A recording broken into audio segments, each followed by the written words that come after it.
Okay. Oh my God, dude! Like I said, dude, I'm running so far behind. It's redonkulous. There we go. Mute it. Okay, so I should be able to see the Chat comments then. Yep. Cool. I don't know how many people are going to be here. Like I said, this is so last minute. It's ridiculous.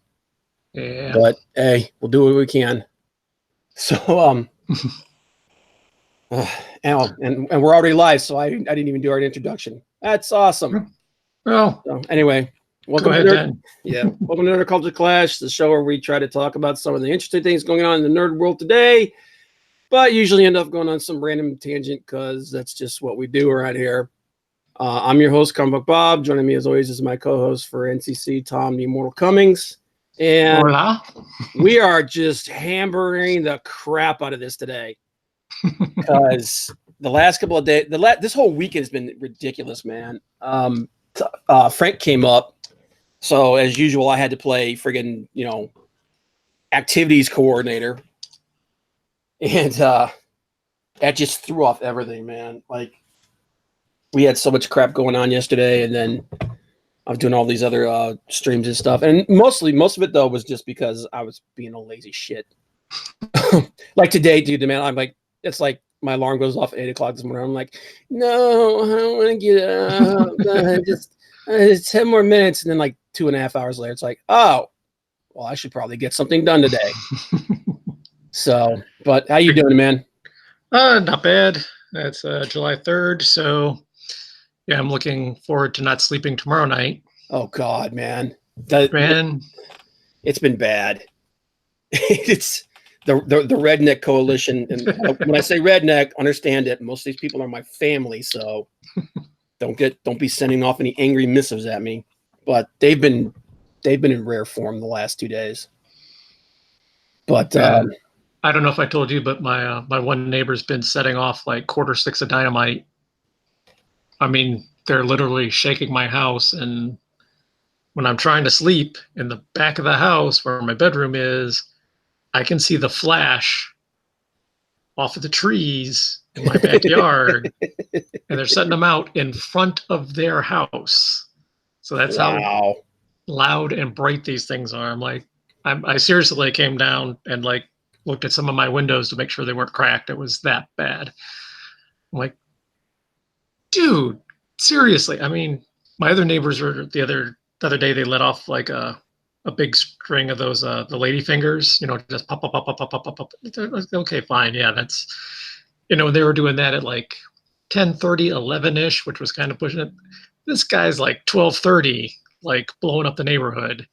It's like, dude, just, stop. Yeah. Well, the thing is, I know he also has to like get up at like 6 to go to work, but he's also drunk, so. Well, of course he's drunk, man. I mean, it's the 4th of freaking July in the United States. I mean, if you're not drunk, there's something, like you're being responsible. And that you ain't gonna have that around here. And the thing is, I totally get it. I love fireworks, even just like, blowing off 180s and stuff. Awesome. Blowing things up with 180s, pretty cool too. But, Friday night, like July 3rd, perfect night for setting off fireworks because most people don't have to go to work on July 4th. However, after you drag your ass home after watching fireworks and then sit up until 2 a.m. setting off more,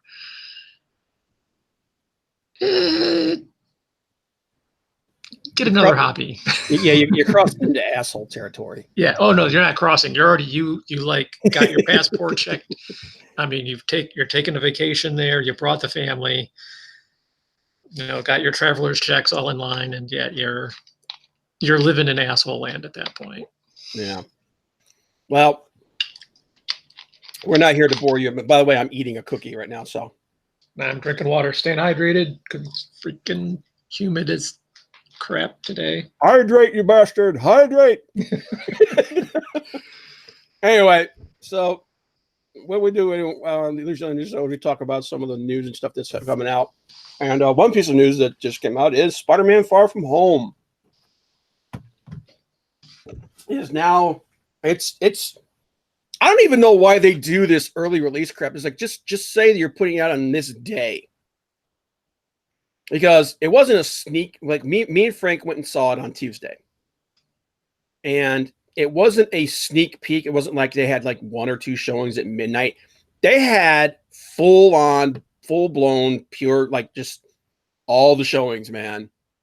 Mm-hmm. Like starting at 10 a.m., like 50 a.m., and then all through the day. So it's not an early release. It's a release. Yeah, it's just out there. It's just, yeah, it's like it's now released. So this crap with, no, it officially releases on Friday. No, that's bull crap. But we went and saw it on Friday. I have the video, the immediate reaction video that I got to edit because we had some technical difficulties at the end, so I got to try and fix it. So I'll be putting that up. So I'm not going to go too much into it right now, but so generally quick, 1 to 10. Long story short, 1 to 10, I give it like a 7.5. Okay, cool. Like a 7.5. It's solid. It's what we've come to expect from the MCU. Okay. There were some elements that I didn't like about it. There were some things that I really liked about it. The acting I thought was really good, as usual. Oh, cool. Jake Gyllenhaal does a great job. Samuel L. Jackson is always fun as Nick Fury. Tom Holland, I think Tom Holland is a great young actor. I think he does he still, to me, he perfectly physically embodies Peter Parker. Yeah, he does. He looks the part. Yes, very much so. Now, I do like my criticism for Spider-Man in the MCU so far has been that he just seems very weak-willed to me. He's not quite as heroic as I think he should be. He just seems, like I said, he's very meek. Which, if you go by the original way Spider-Man was presented, he was kind of meek. Yeah, but he had no idea what he's doing. He's like, I'm a superhero. Yeah, I'm like 16, and I'm worried about everything. Yeah. And I already tried once, and I was kind of a dick once, and it got my Uncle Ben killed. So I got to be careful, Yeah, which even though the MCU version doesn't do that, it hasn't had that storyline. And at the end of the first movie, I liked that they have that moment where he's underneath the rubble. Yeah, that's a scene taken right from the comics, and that in the comics is actually when he becomes Spider-Man. He sacks up at that point, and he's much more confident going forward from that point. Like that book, and I can't remember which issue it was.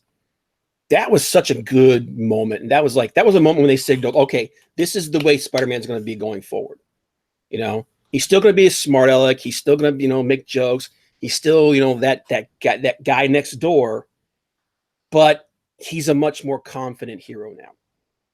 Yeah. And I thought he's been tested and he passed. Right. Yeah, exactly. He's been through the crucible, and now he's tempered. And I thought that's what we were going to get going forward from that moment, but he was back to being kind of the same. Should I do this? What do I do now? He was back to being kind of the same. And at the beginning of this movie, that's the way he is. But about 2/3 of the way through, he becomes that character that you want him to be. So hopefully going forward, it'll be more like the way I want him to. But even with all of those, critiques and everything, I think the acting is much better. I think Zendaya is much better in this movie. She, again, for the first half of the movie, she's kind of like, it's this again. But then the last half of the movie, she becomes more, affable.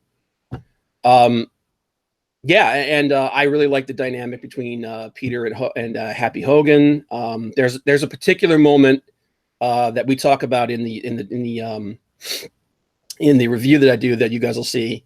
That's the feel good moment that got to me.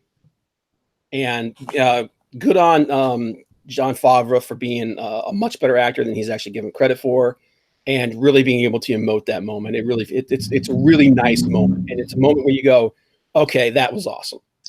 And quick question, that I don't know the answer to yet: is this post Endgame or pre? This is post Endgame. This is okay. Because Tony Stark even though he's not in this movie, his presence is there. Okay. Yeah, his presence plays a big part in this movie. So, I liked it. I enjoyed it. I thought it was fun. I mean, are there some cringy moments in it? Yeah, of course there are. But overall, I liked it. And it almost has to have cringy moments. It's a movie based on a comic book character. Yeah. And not even just based, because I've seen things that were based, quote unquote, on things that weren't even close. Yeah. But it's based on a comic book. It's going to have, from a certain perspective, shall we say? Yeah. Yeah, it's going to have cringy moments. From especially from a purely cinematic, but it's based on a comic book. You're going to have things that are just like, well, that was dumb. Well, it's a comic book, so it should be. You should have those moments. I mean, you shouldn't have a lot of them, but it's going to happen. Like, well, that was dumb. Yeah. Sorry, I was checking something on my phone, but yeah, you're right. But it was. I liked it. I thought it was fun. I think it's worth going to see, and yeah. I think it's going to do okay. Now, the one thing I will say is that Kevin Feige was saying that this is the end. This movie is the end of the of Phase 3 of the Marvel Cinematic Universe, and it's pretty much the end of the story that they started all the way back with the original Iron Man, and it feels like it. And they kind of like it. They don't really set anything up going forward. There are, by the way, there are 2 post-credit scenes. One of them is like, and I say this, I elaborate on this more in the video. It takes you to the top of the freaking mountain because something amazingly awesome happens in it, and then it kicks you right off because something amazingly stupid happens, and it's like, oh god, isn't that a nice view? Yeah, it's like I was like giddy as a schoolgirl for like 30 seconds, and then my heart just got ripped out. But and I'm being hyperbolic, of course. But and then the second one is kind of like the second post-credit scene is like, all right, I guess that's kind of cool, but that doesn't really tell me anything other than maybe that's the direction that the MCU is going to go in the future, but we'll see. But yeah, last thing I'm going to say about it, I thought it was fun. I thought it was worth going to see. Check it out. Cool. All right, so on to our first story here, and these are in no particular order. Did you have something? Well, I've got something. This can wait till the end, but I have 2 things, both of which I think you'll be interested in. Okay, well, I'll tell you what. Every time we do this, we end up forgetting to do it. And so you're going to go first this time. Oh, okay. So, let's see what do we got here. Okay. Hang on a minute. I'm gonna lock the screen on you, and you can share your screen out. Oh, well, I don't have a screen. I just have like 2 quick notes that I took. 2 things that happened this week that both you should be interested in, Rob. Okay. The first one I'm going to say is I finally watched John Wick. Okay. It was good. Okay. It's exactly what I expected. Once again, it is not a cinema classic. No. But it's a solid action movie. It's my 2 favorite scenes were the one with the concierge. Yes. Where he's like, "How's your laundry service?" The concierge is like, "No one's that good." And it just cracked me up to no end.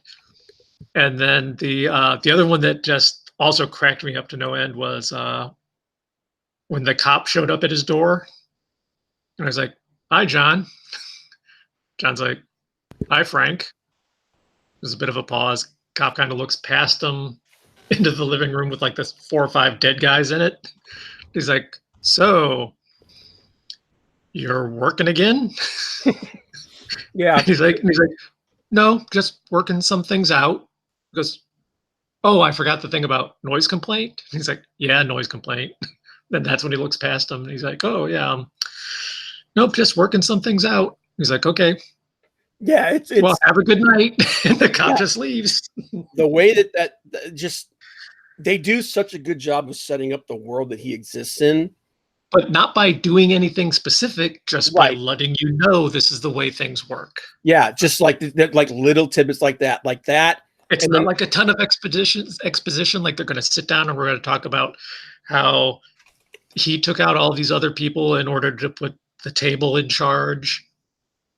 You know, he is basically the person that set up the table by taking out all of their enemies, and that was how yeah, he got out. So he did all that, and you know, he's a legend, and he's not the boogeyman. He's the guy you sent to kill the boogeyman, yep, and yeah. So yeah, it was good. I really enjoyed it. It was. I'll have to yeah. watch the It's second one now. So those little things I think are what really like piqued everybody's interest in it. Like those little tidbits is like even the scene with the when at the beginning when John Leguizamo's character's like, "Where'd you get this car?"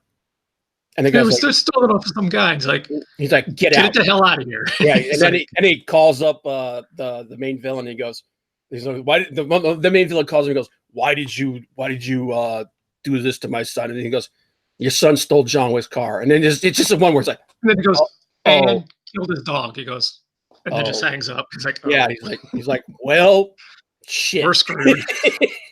But no, I love Lance Reddick's character. That's the guy that plays the concierge. Yeah. His name is Karen, by the way. Like the ferryman of the dead. Oh, okay. So Karin Yeah, or Charro. Charin. Yeah, that's Yeah. it. Which I think is just kind of a cool little nod because Yeah. he's the concierge, but just the fact that he's such a going forward, you know that he's such a badass. Well, just later when John Wick comes in and just puts his hand And on then the he's just right doorstep, there. Yeah, and he is right there, and he looks at the guys like, "Do you really want to do that?" yeah. He's like, "Put your gun away, sir." That was So I love Lance. I remember I used to watch that series Fringe, mhm. and Lance Reddick played the director of the FBI. That was part of that was the like the boss of the main character. Oh, that was him. I loved him. I loved him in that, dude. Yeah. He's one of those actors that's in a lot of stuff, and you don't immediately know his name, Yeah. but you're like, oh, it's that guy. It's that guy. Yeah. Second thing, since John Wick is finally out of the way, since I finally saw it, Well, probably watch. you got to see part 2, man. I'll probably see it this weekend. I have it. It's upstairs waiting for me. Okay. Maybe even watch it tonight. I don't know. The other thing, have you read the latest issue of Rat Queens? No, I have not. I actually haven't read Rat Queens since. Okay, God, then. It's at least like I'm at least 5 or 6 issues behind. Okay, I don't want to give away. There's a spoiler in it. There's something kind of big that happens, but I'm going to go back, not this most recent issue, but the issue before that, which is the unicorns are dicks issue. Mm-hmm. Worth the read. It's funny, and yeah, unicorns are dicks. Well, that's they're just horrible. But yeah, in that one, like I said, stuff happens. It's entertaining. It's typical Rat Queens. well, I know that I think that the guy who originally was the guy who created it, I think he said something that they're kind of like rebooting it. Well, there's a whole new team, art, writers, Right. everything. So, and this is the first one, and they got some splaining to do because Violet's gone. Oh, that sucks. She's been, I'll say, replaced by the little girl with the glasses. Well, I shouldn't call her a little girl. She's late teens. Is she? I'm trying to remember who that is. She was from the alternate reality mind fuck Okay. storyline. She was the daughter of the bartender, yeah, the innkeeper. Okay. So yeah, she's on the team now. And Hannah's missing an arm. Okay.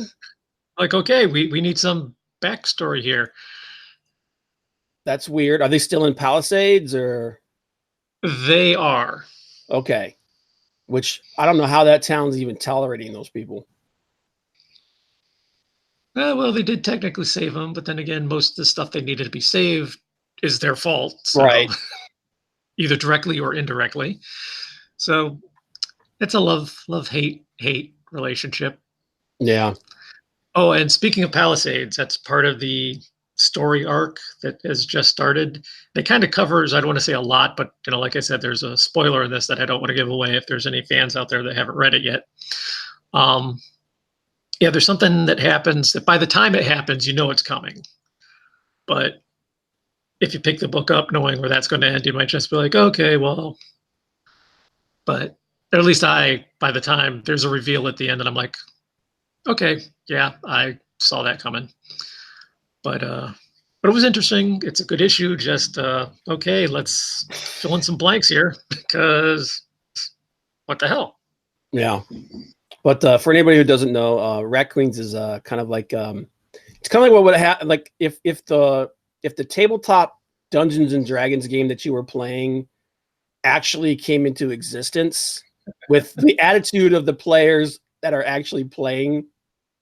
That's pretty much what Rat Queens would be.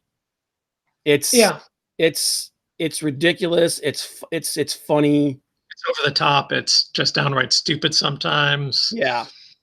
But yeah, it's a cool book. I definitely recommend checking out at least the first couple volumes of it. But cool, man. All right. So that's the stuff that I got that this week. I just wanted to put in there real quick. Cool deal. Okay, well, moving on from that, let me go ahead and share my screen out here. I'm about to make it stupid up in here. Although we do have 1 like and 3 people are watching now. But... Hooray! Thank you, everybody who's coming, especially considering that we just dropped this. Tank Ferret, what's up, buddy? He's in the house. Do you know the way? I'm pulling a Chris here. Yeah. Where the hell's my screen share? There it is. All right, let me get this screen out of here. Let me get this thing. See what's going on. Okay, are you ready to get stupid? Okay, lay it on me. UFC boss Dana White confirms talks for Tom Cruise versus Justin Bieber fight happening. I think this is like the 5th seal to the end of the freaking world. But you know what? I would probably watch this just to watch, Tom Cruise break this kid's face. Or, you know what? I'll be honest with you, man. I wouldn't be surprised if Justin Bieber was so upset at the way people talk to him and treat him and stuff. He's like, somebody's got to pay. He's like, going out I'm there. going to go find the baddest friggin' traitor, and I'm going to come out, and he's just come out like looking like he just got out of prison with tattoo crap all over him. It's like, I'm going to murder somebody. But yeah, I agree, Tank. My money's on Tom Cruise because Tom Cruise is a crazy Scientologist, and he's like, I need you to put all of the energy in me. Give me the thrill. I will channel the spirit of L. Ron Hubbard, and I will drink the soul of Justin Bieber. This is so stupid. This is, you know what this is? This is the result of Mayweather versus McGregor. That's what this is. Because they made so much freaking money off of how ridiculous and stupid that friggin' fight was. Because, man, there was no way Conor McGregor was winning that fight. And all I got to say is I don't care what happens as long as they both beat each other bloody. I will be happy. That'd be awesome. He punches Tom Cruise and knocks like half of those fake teeth out. Then Tom Cruise like breaks his nose, and his little 14-year-old girl face is never the same again. Your Thetans are mine. Hey, what's Elliot? Hey, Elliot. Oh, God dang! I do this to him every freaking time because I talk to Elliot Fernandez a lot, and E Ortiz comes in, and I see E, and I'm like, oh, it's Elliot. What's up, E? I apologize, brother, but E Ortiz is he's the boxing guy that I know. I used to be into boxing. I haven't followed boxing like really like I should for a long time. I'm really big into MMA more than anything else. But he's my boxing guy. Tell me, man, who do you think's gonna take this? Who's your money on? Dude, we all wish we were as talented as Elliot, man. Elliot, by the way, I'm gonna throw it up here real quick here. Let me go to my Indiegogo. Elliot Fernandez is where's my Indiegogo? What the freaking hell, man? Durkin, yeah. Dude, even talks, bro. You got Tom Cruise in this, man? I don't know, man. I'm wondering. Like I was just talking to Tom, man. I wouldn't put it past. I wouldn't put it past Justin Bieber to be like so angry and upset that everybody talks crap about him. He goes and gets like Eddie Bravo or somebody. And he's like, just gets roided out. Like, yeah, he's just like, hit me with all the roids. And he just comes in looking like a freak, like he just got out of prison. He's got every prison tat all over. He's got teardrops in his freaking face.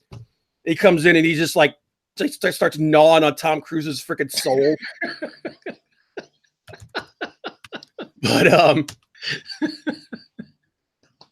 But dude, take Bear Darts in.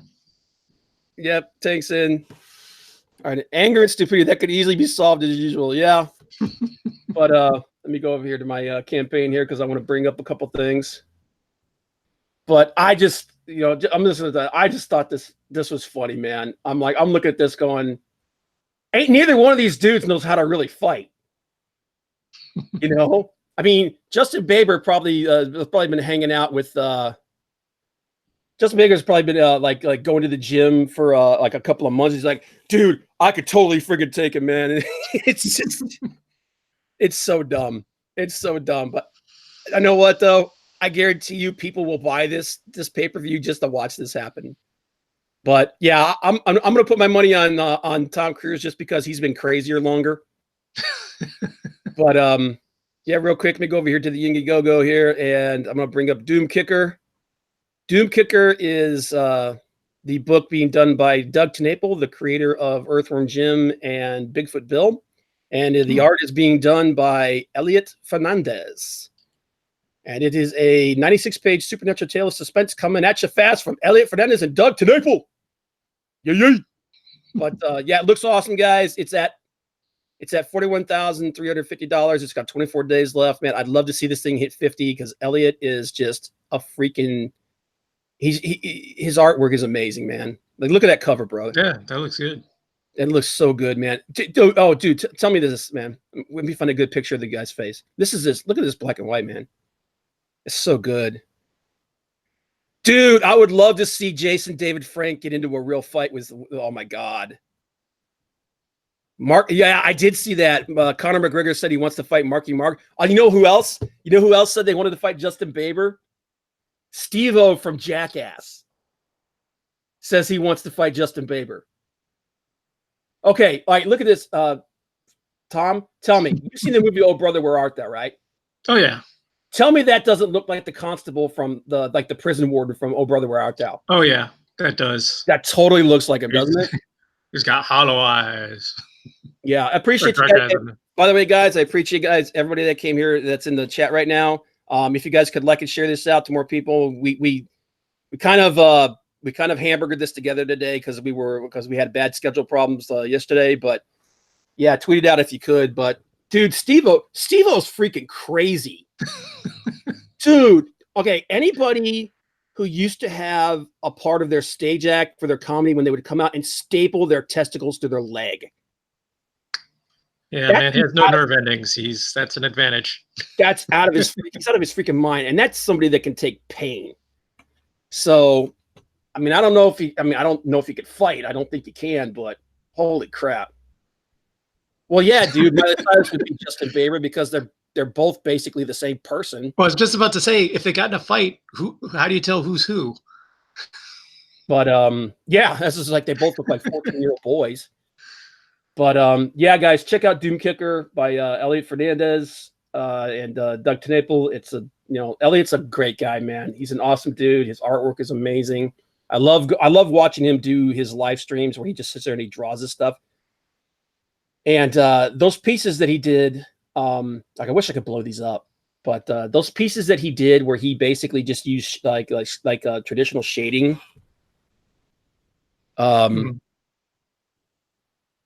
And he did that Hulk piece, and he did that Wolverine piece. Oh my God, that was beautiful, man. Yeah, it looks good. That work is amazing. But this just looks like a really fun book. It's basically like just a normal freaking dude going up against the supernatural. But I would be remiss if I did not bring up. Let me go find it here. I'd be remiss if I did not bring up. I can't find it because where is it? Yes, Draken. Yeah, that's how you tell the difference. Oh my god, I still got to back. I can't back all these. I don't have the money. Oh, I missed it. I wanted to back this one so bad, Long Harbor. But all right, where is it? Where is it? Yeah, Long Harbor looks good. I want it. Yeah, I think Frank backed it, so I should be able to still read it.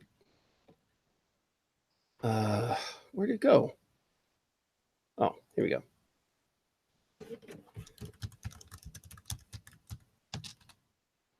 There it is. Okay, so Manny from Good Dog Press, he's a great guy. He has a superhero parody book coming out called The Unbreakable Skunk Girl. And the dude's Manny's got such a good sense of humor, man. He's just such a nice guy, and he's doing this. This book is just one of those throwback books to having fun. Thanks a lot, Tank. Appreciate you coming by, brother. Appreciate it.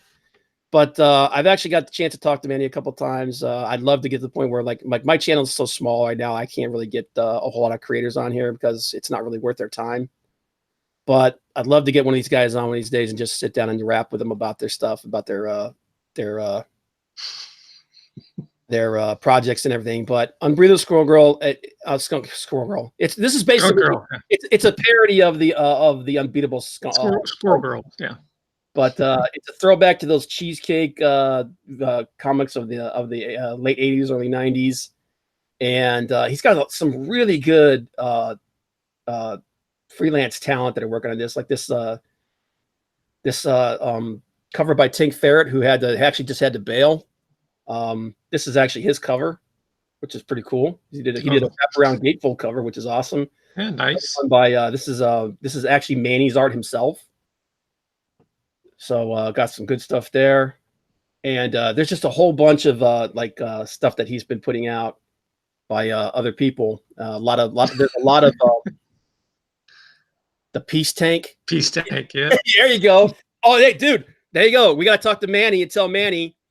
We gotta tell Manny there's a new villain for Skunk Girl, the Peace Tank. But basically, the character, she has this pheromone ability that basically makes everybody fall in love with her, and she just uses it to her advantage to do those things. So, but he just launched this a couple of days ago. He's already at 200% of his, well, actually almost 300% of his original goal, and I'd like to see him get to the first couple of tiers of this at least, because he got 3,000. All of his backers get a fan art trading card by Wapo. I can't say this as good as ERT does, because dude, no, man, go listen to his At the Bullpen. Elliot Fernandez on his channel. Go to the Bullpen live streams he does, because he gets on there and he basically starts talking in Caesar's voice, and the way he says Facebook, it cracks me up every time. Even though I know it's coming, it cracks me up, dude. At 5,000, they get another trading card. I'd like to see him get to at least 10,000, because at that point he's going to donate 500 copies to the USO. So it would be cool to see him get up to that. I think it's very possible for him to get up to that at least. And because he's already a third of the way there, he's almost a third of the way there, man. And like you said, he's got 28 days left. This thing's only been out for this is I think tonight will be the actual 48-hour mark. So he's doing good. Check it out. I don't know. I can't believe I didn't already have that followed, because I've already I did the pre-order thing for this. So, but again, he's a good guy. Check him out. And yeah, definitely Ortiz is imitating Pablo Ramirez. Oh, well, yeah, that's right. He was imitating Pablo. That's right. I apologize, man. I'm a racist white guy. I get everybody mixed up. But yeah, dude, there's so many books coming out now, man. Like I think Elliot's doing another black and red book as well. But yeah, like and I missed a bunch of these because I just didn't have the money for it. Yeah. But yeah, we got I think you could still get. Can you still get Sovereign? There's so many good art. No, you can't. Sovereign's is done too. Actually, no, I think he's going to do another one. So, but yeah, can you still get Meg Siska the Samurai? I mean, my God, Mike, you got to get that thing out. You can. Good Lord, dude. He needs to get this thing done. I'm giving Mike Miller some crap, but yeah, check out Doom Kicker, Monster MD. That's another cool one. That one just looks funny as hell. If my computer will come up, you can still back that one. This one, basically, the guy's like he's like a backstreet doctor for supernatural creatures. Oh. And kind of like Chris was in our yeah, Rippers game. Yeah, actually, yeah, kind of. Elliot may do a black and red book, but that might pose a problem since you can't have two campaigns act at the same time. Yeah, he's talking about he's actually like collecting up some stuff that he's going to do, Durkin. I know he wants to do another art book like that because that one was actually really successful. I like that book. I actually love that thing. The only thing I would say is I hope next time that it's full size because this one was actually the size of an ash can.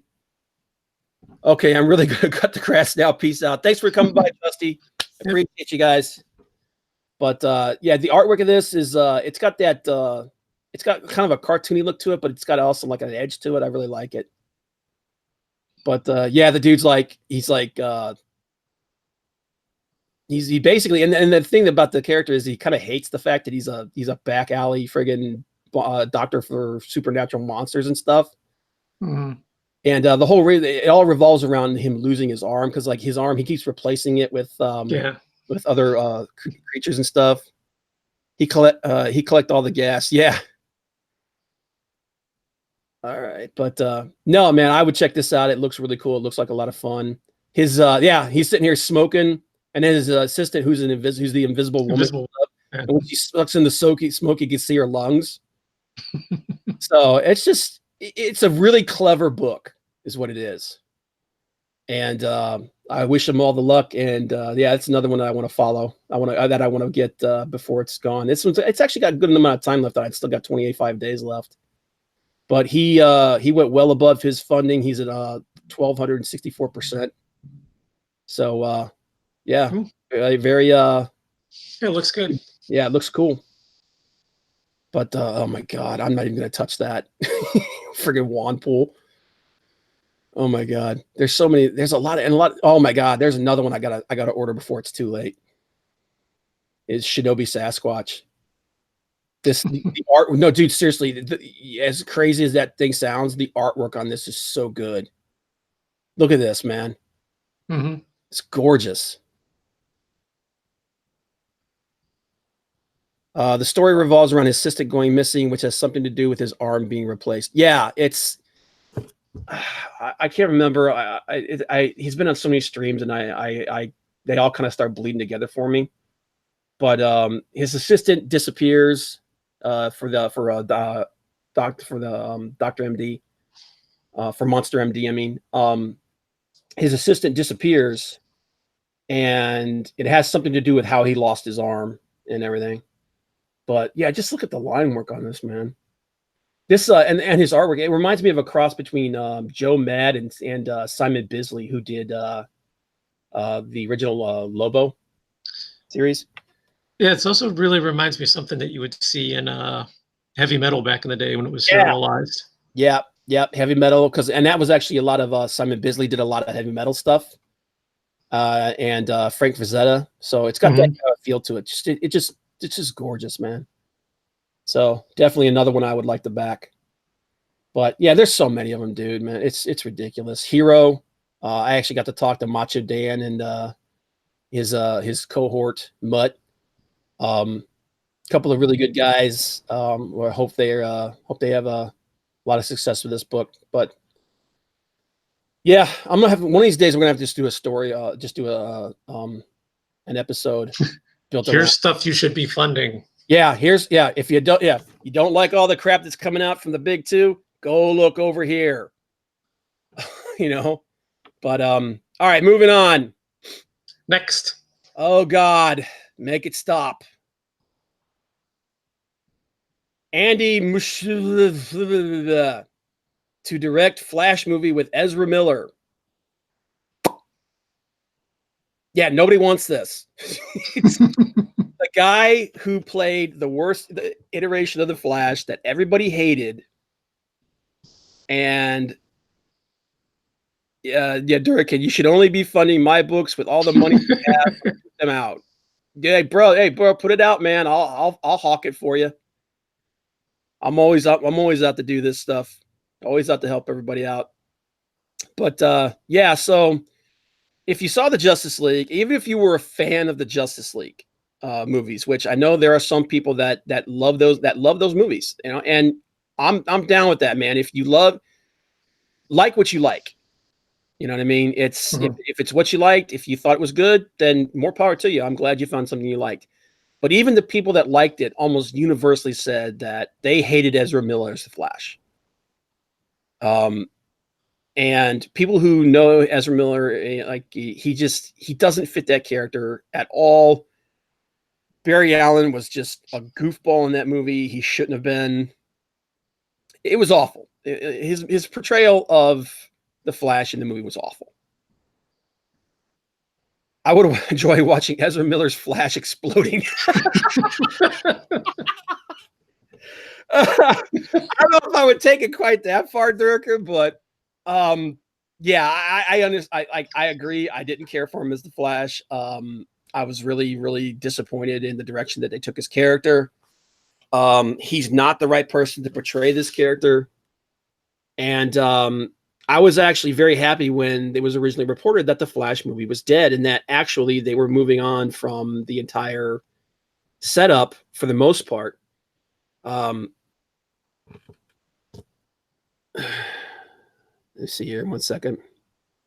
Michael Bay, that shit. Oh my God, Michael Bay has. I'm waiting for the reviews of the Dora Explorer movie to come out to see just how many explosions are in it. Michael Bay produced it. I do not like Michael Bay. I couldn't tell, Rob. Go back to the early episodes of our stream of Nerd Culture Clash, and you will hear me go on an epic rant about Michael Bay. I cannot stand that guy.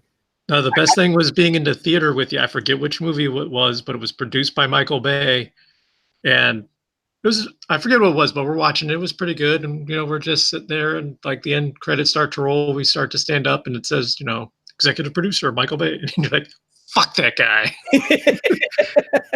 And really not like I said it, like, fuck that guy. It's like, damn. I cannot remember. Oh, I know what it was. It was A Quiet Place. Oh yeah. It was Michael Bay. Well, Michael Bay himself didn't have anything to do with the movie. His production company did. His production. So he was a producer on the show, on the movie. His production company was they produced that movie, and I did not realize that. And then as soon as that came up, Tom's right. We were literally getting ready to walk out of the theater, and that comes up on the credits, and I went, "What? Oh, fuck that guy!"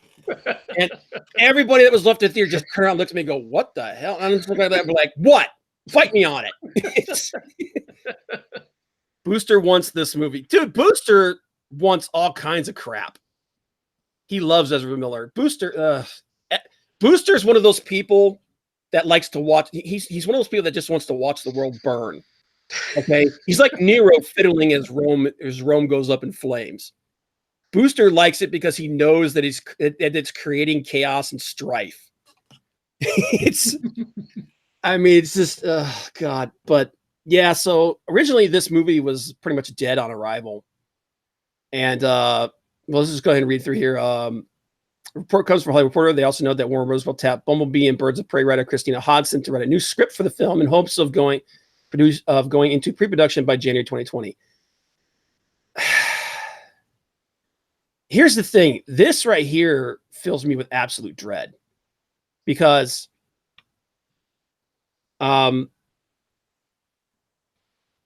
what Bumblebee, I enjoyed Bumblebee for the most part. I hated the part with the main character, with the main human character.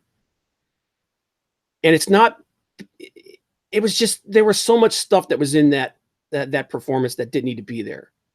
And at the very beginning of that movie, they give you exactly what you want. You get a good 10 minutes solid of just the Transformers themselves, and that's it. And we also got the Generation 1 designs, which again, Michael Bay claimed we didn't go with the original designs of the Transformers because they just looked terrible on screen. Well, that movie proved that was a lie. Yep. So screw you again. And yeah, I mean the way that they portrayed the Transformers in that was good.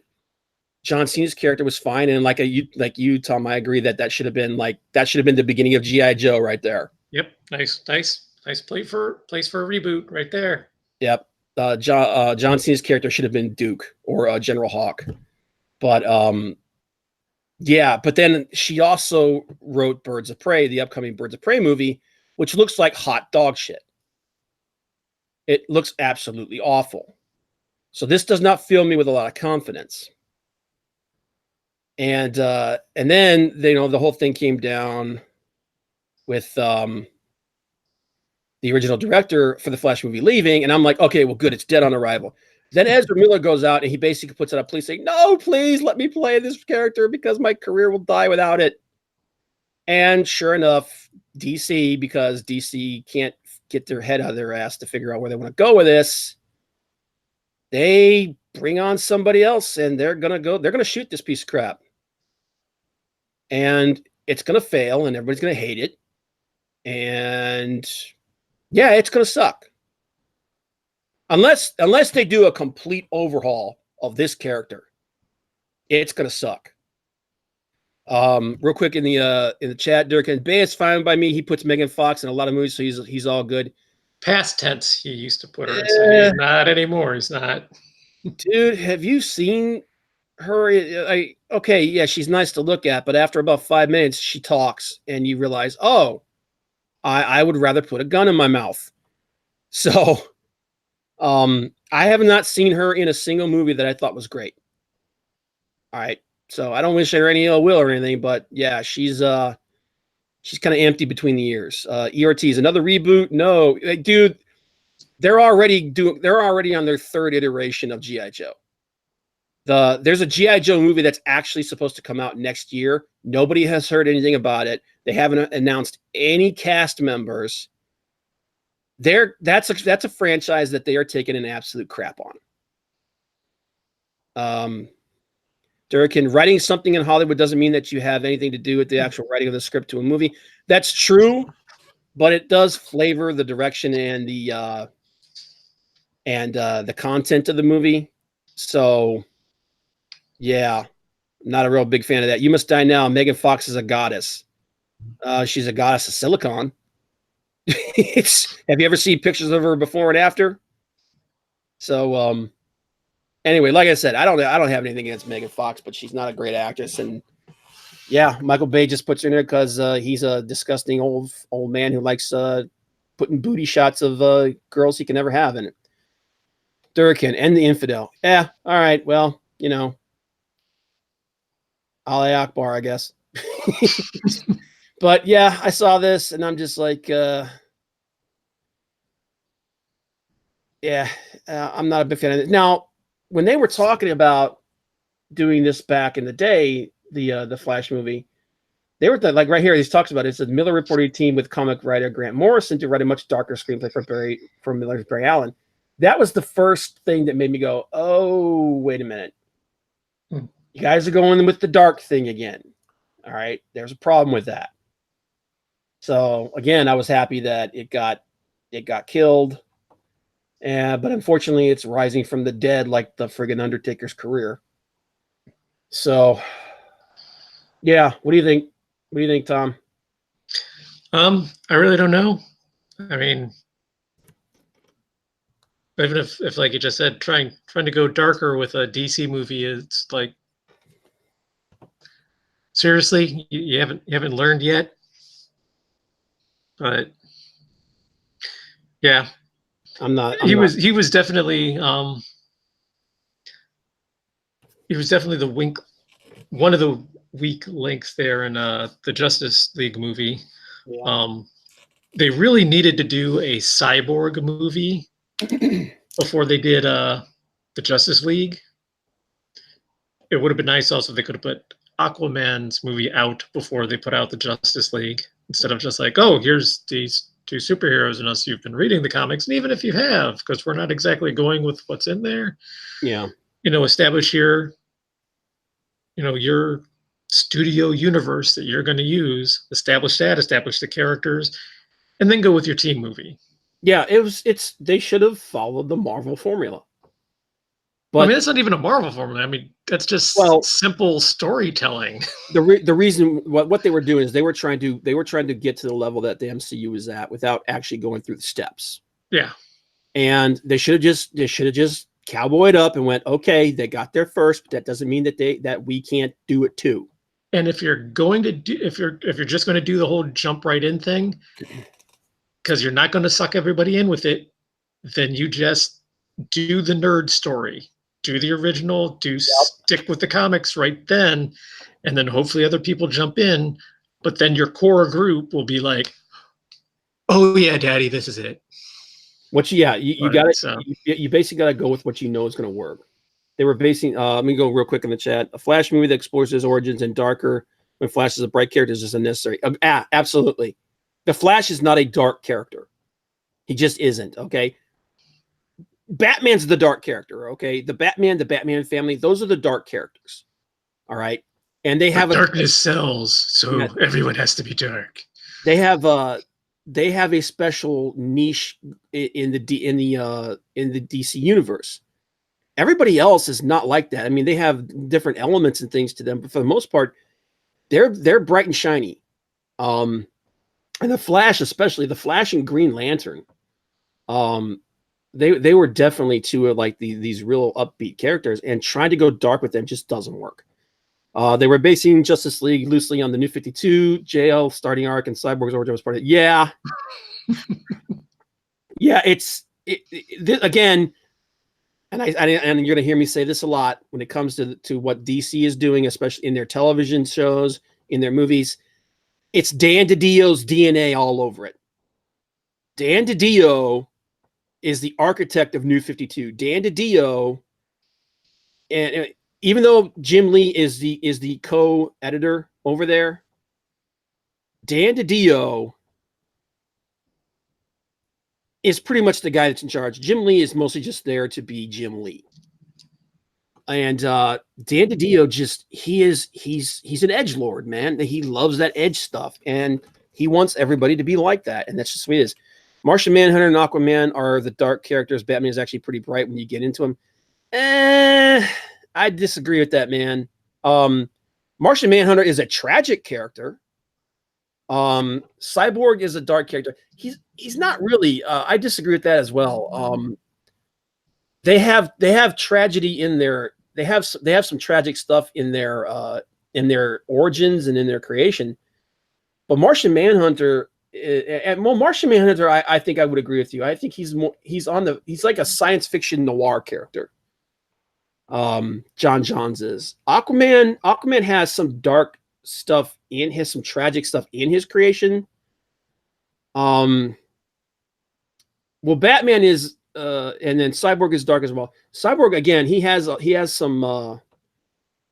lot of tragedy in his origin.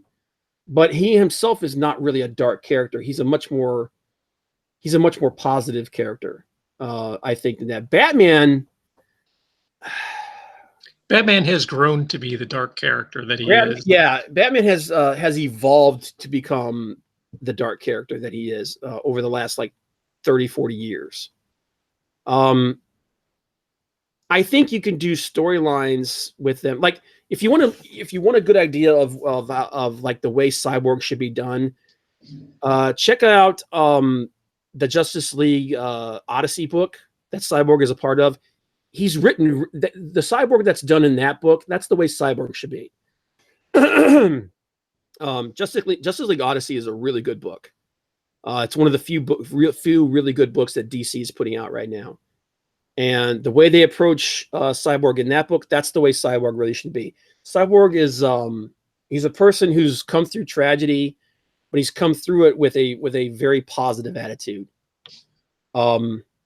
He's not as scarred as Batman is. He's not as emotionally or psychologically scarred as Batman is. Well, Batman is basically the bulwark against the darkness. That's what Batman's supposed to be. He's the guy who uses darkness against the darkness itself, against those people who are dark themselves. Aquaman is Shakespearean dark. Yeah, I can see some of that. He's got a lot of Aquaman has a lot of pathos to him. Because he's that person who's basically torn between two worlds and has been, a lot of his, his destiny was defined by some tragic moments. But the way I always described Aquaman, and this is actually a joke between me and my friends, Aquaman to me is soggy Conan. Aquaman is that's why I liked it when they did Aquaman with the long hair and the beard. Because I'm like, he's a soggy Conan. He's this guy that had, he's destined to be he's a king, but heavy is the head that wears the crown, that kind of thing. And that's also the reason why I didn't mind Jason Momoa playing him in the movie, because I'm like, he just looks more like Conan.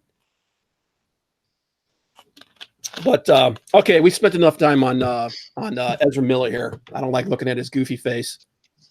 But okay. So I'm going into some crazy. I'm going into some territory here, and we're going to talk about Star Wars a little bit. Oh, yeah. And then right now is when everybody's in the chat goes, "Yeah, we're done. We're out. See ya." So I just want to touch on this because I thought it was kind of funny. Go back. You want to go back to? Oh yeah, he's like, go back. No, go back to Ezra. But no, I'm just going to touch on this real quick because I thought it was funny.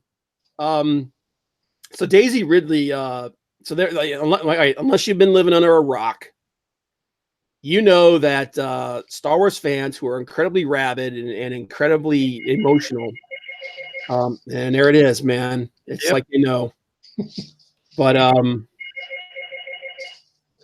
The Last Jedi came out, and all of the Star Wars fans went to it thinking, "Oh, this is going to be great," and then they watched it, and then they left going, "We want to find Rian Johnson and string him up by his thumbs." What the freaking hell, dude? come on. There you go. Yeah, come on. All right. So, long story short, Last Jedi came out. Everybody pooped their Pampers. Ethan Van Sciver became a Twitter superstar by going after it. And everybody hates Star Wars now. Either you absolutely love Star Wars or you absolutely hate it. And then most of the rest of us are immediately going, yeah, we don't care anymore. But Dasiy Ridley went on, actually said something. She was actually asked a very pointed, and this is something about Dasiy Ridley that I will say. She's not afraid to speak her mind. She's not afraid to go against the grain on, what people think and like what the group think and everything is. So she was asked about the Last Jedi Backlash, and she said, yeah, I wasn't really surprised by it. And then she elaborated on that, and it kind of reveals that she kind of understands Star Wars better than Rian Johnson does. Well, she's a female who speaks her mind, but isn't afraid to go against the grain of what other feminists and what other so-called, quote unquote, social justice warriors may espouse. She's like, yeah, I don't necessarily agree with that. If you want to see an example of that, check out what she said about the Reylo shippers, which I absolutely hate that friggin' term. But anyway, let's just get into this real quick. She responded. Ridley sat down with an interview with USA Today, where she asked if she was surprised by the backlash and controversy surrounding Johnson's Last Jedi. Ridley responded, "I wasn't surprised. No, it's just a different thing." She would go on to add that she believes the backlash is fair as well. everybody's going to have an opinion on and now anyway on the internet, but I also think it's fair. If people hold something incredibly dear and think that they know how it should be, and it's not like that, it's fair for people to think they were done wrong. She would go on to add the caveat, that doesn't mean that they were ultimately. Ryan's a filmmaker, and one person can't dictate how the film is supposed to be, but freedom of expression, sure. Now, I disagree with that statement right there. I think Rian Johnson, being the guy who's in charge, is the guy he's the guy, he's going to dictate how the film is supposed to be. He's the director. The director dictates how the film is supposed to be. So I disagree with that. I think what she's trying to do is she's trying to say here that she understands that the fans were disappointed, that the movie isn't what they wanted it to be, and it's ultimately not what it should be, but she doesn't want to throw Rian Johnson under the bus at the same time. But yeah, it's interesting to see some people are coming out and beginning to try to smooth things over with the fans. Boobs are good. Yes, I agree, man. Boobs are good. All right. So anyway, like I said, I just thought this was an interesting little thing to come out, especially considering the vitriol that's been hitting. I know that she's actually come under a little fire for saying this, that she thinks that the backlash was fair. I agree with her. I do think that when the director basically comes out and burns down everything that came before him, and then throws his hands up and goes, "Oh, I don't understand why you're so mad at me. You're just a bunch of man babies," which is just going to make things worse. When you do that, you're basically you're the problem. You know, if you just come out and said, "Listen, I understand that this movie wasn't what you guys wanted. I apologize for that. We'll try to do better going forward." That's the end of the problem. But yeah, I just thought it was interesting that we're seeing people, even the people who were part of that franchise, are kind of starting to back away from the attacking of the fans, and it'd be interesting to see what happens going forward, because she's actually said she's done. She's like, "I'm done with Star Wars. I'm out." So I thought it was interesting, and everybody hates me for talking about it, which I don't blame him, man. It's anytime you bring up Star Wars, like. You say the two words Star Wars, man, immediately everybody's like, check it out. They're like, "I'm done. Peace." But what do you think, Tom? Well, I mean, the major problem with Star Wars is kind of, I don't want to say its own fault, but you take something like that, and I mean, seriously, if you released the original Star Wars today, it would not be the phenomenon it was. Part of it was so different at the time, and the original is just, it's not necessarily good storytelling, but it's solid storytelling. It's not trying to be too deep or too overt with anything. Yeah. It's just kind of, here it is. A lot of the plot elements and even a lot of the dialogue is just stolen from other movies. Yeah. So, well, the reason why Star Wars was so big when it came out was because there had never been anything like it. Right. It was really the first of its kind. And then people hold it up to that, and not every one of them can be a groundbreaking, Oh, no. And when they have tried to do that, it's failed. Yeah. Well, I think like, and you could say the same thing about like the Indiana Jones films and Back to the Future. Jesus Christ. Dude, turn your ringer off. But yeah, it's and it is what it is. I'm not a big fan of the whole thing. So, Durkin, I thought you were going to cover that Ridley said it's sexist for Ray to be a virgin. Dude, I saw that. I saw that whole thing. I thought that was, part of me thinks that's, I don't know if that's real. I mean, it wouldn't surprise me if like that was the kind of thing that was in her brain. And because I mean, the crazy crap that comes out of Hollywood these days, man, would it shock me? No. But who knows, man? If she did say that, it was freaking crazy. It's more Hollywood stupidity. But yeah, I'm not gonna give friggin' I'm not going to give volume to that kind of crap. Mox Rock says, yes, boobs are great. Yes, they are, man. And if you like boobs, perhaps you would like the Unbreathable Skunk Girl. Unbeatable. Oh, unbreathable. Yeah. No, yeah, dude, don't correct me. It's unbreathable. And yeah, if you like boobs, you may like the Unbreathable Skunk Girl because she does have boobs. Available now on Indiegogo. Go back it right now. Okay. All right. So yeah, we're done with Star Wars. I'm not going to talk about this anymore. Star Wars is okay. Durkin. Star Wars is popular because it had state-of-the-art special effects. It hypnotized a bunch of kids into believing that it was a great movie. Already promoting that one. I was there for the launch party. Yeah, I know, but you know what? I'm pushing it for him, so I want it to do well. I want all the Indiegogos to do well. Man, everybody that's I'm a big supporter of crowdfunding, man. Whether it's on Indiegogo or another platform, anybody that's trying to do their own thing is, you know, I wish them nothing but success. Ortiz, that was an awesome launch party. Yeah, it was, dude. I actually caught a little bit of it. I was at work for most of it because I work nights. I work long 12-hour night shifts because my life sucks. But yeah, it I wish him nothing but success on this, man. Like I said, he's a good guy. He deserves it. But yeah, back it if you haven't. It's I'm choking up over here. I need to drink something. But yeah, check it out. And like I said, I want to get him up to that. I want to get him up to that $10,000 stretch goal because then they get those copies out to the USO, and I think that's a good thing. So, you could have by Pope Ray. Oh, I thought this said Pope. I thought this said Pope Fire. I was going like, nah. I don't care about this. I don't care about the $7,000 stretch goal, but it's Pope Raven, so that's okay.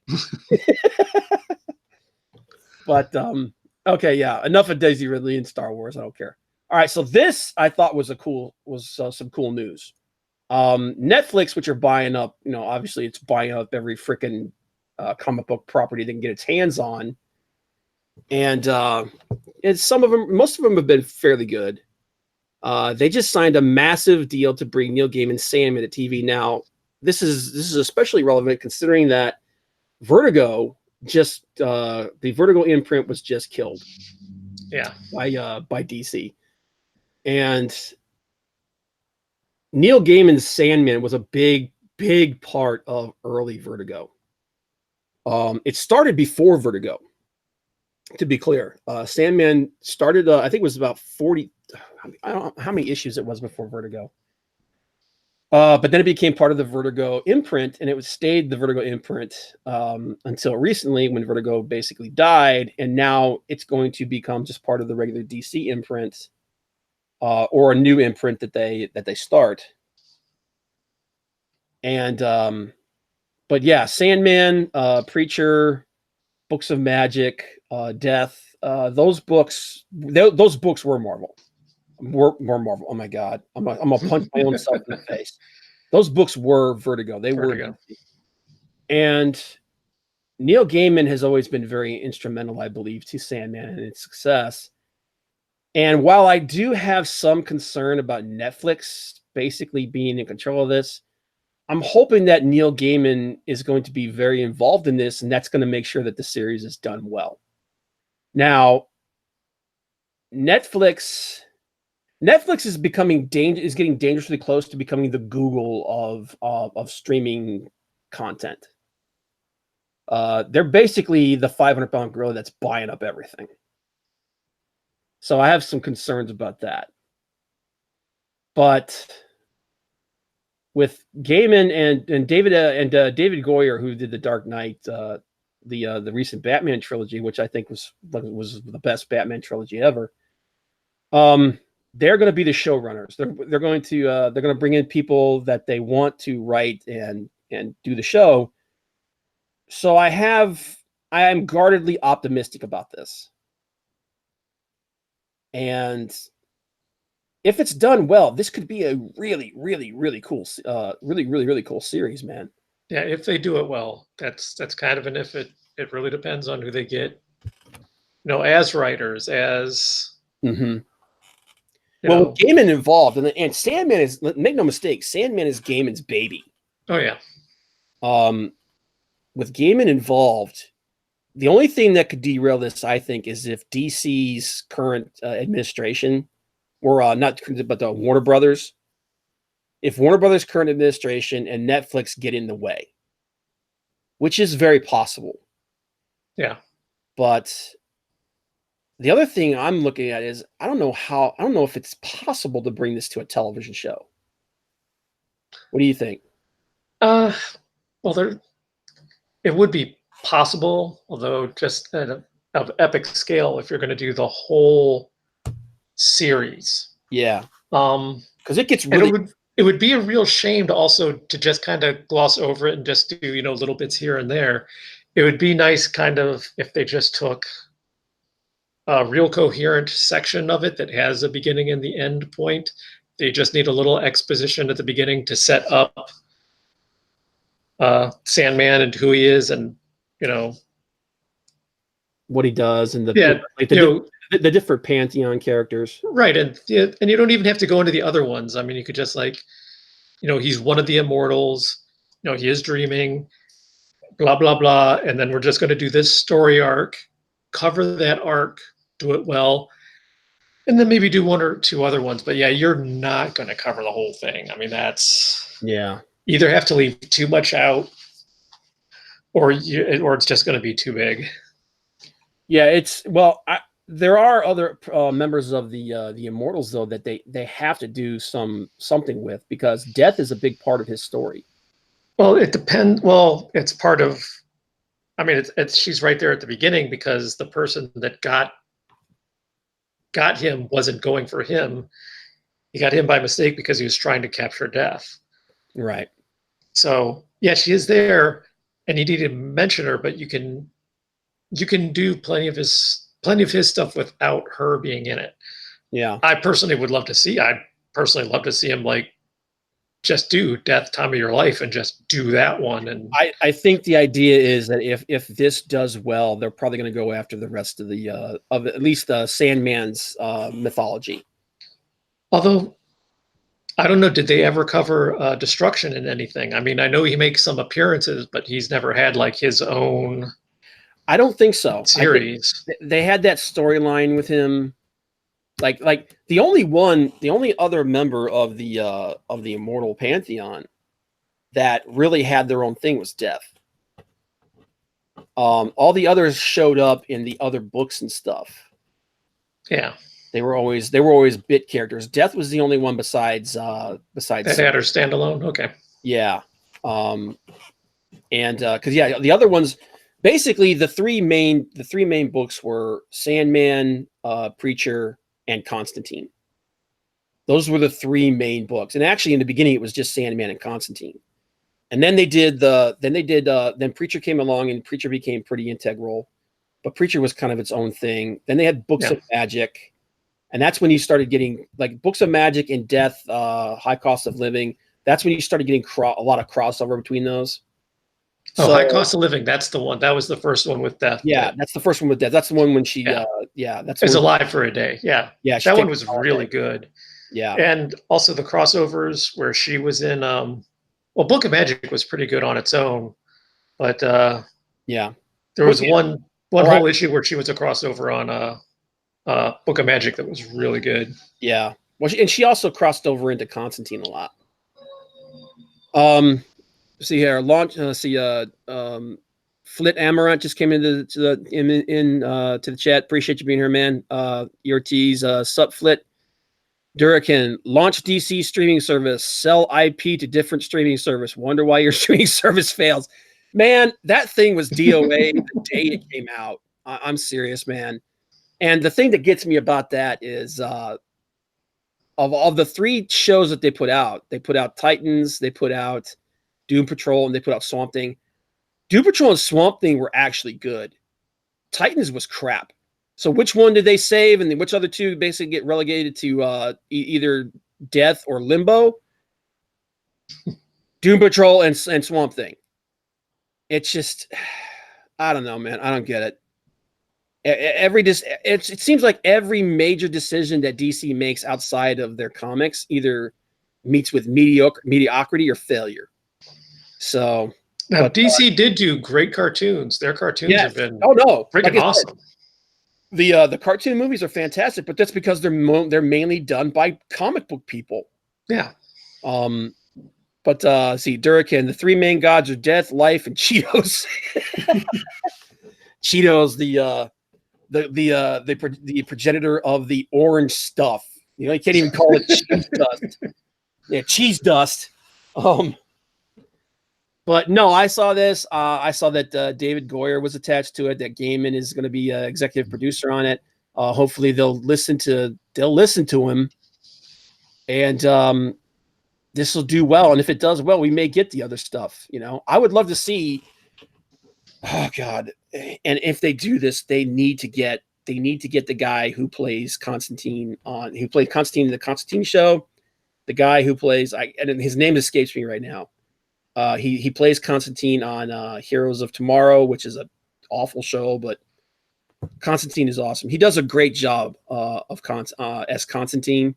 I would love to see him in a Netflix show where they actually do Constantine the way he should be, which is hardcore. Constantine is not the kind of character that you can half-ass. Yeah. But I'd love to see that. I'd love to see the. Also, neither is Sandman. You really can't half-ass that at all. I mean, well, that's what I'm saying. If they do this and they do this well, then they can actually. Then I would actually trust them to do the other things. But yeah, I mean, we're not going to get a Preacher show because we already got that, and it's on AMC. It's actually, and the Preacher show's okay. It's not great, but it's okay.